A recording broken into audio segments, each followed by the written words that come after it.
मीम माल ते जान सब खर्च करां हा, करिए खरीद फकीरी हो।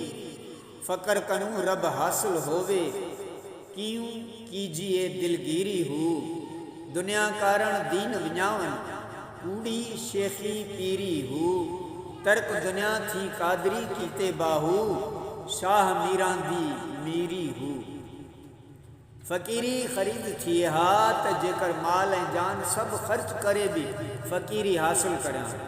जॾहिं त फ़कर साईं रब हासिल थिए थी त पोइ ॾुख ऐं अफ़सोस छो कजे।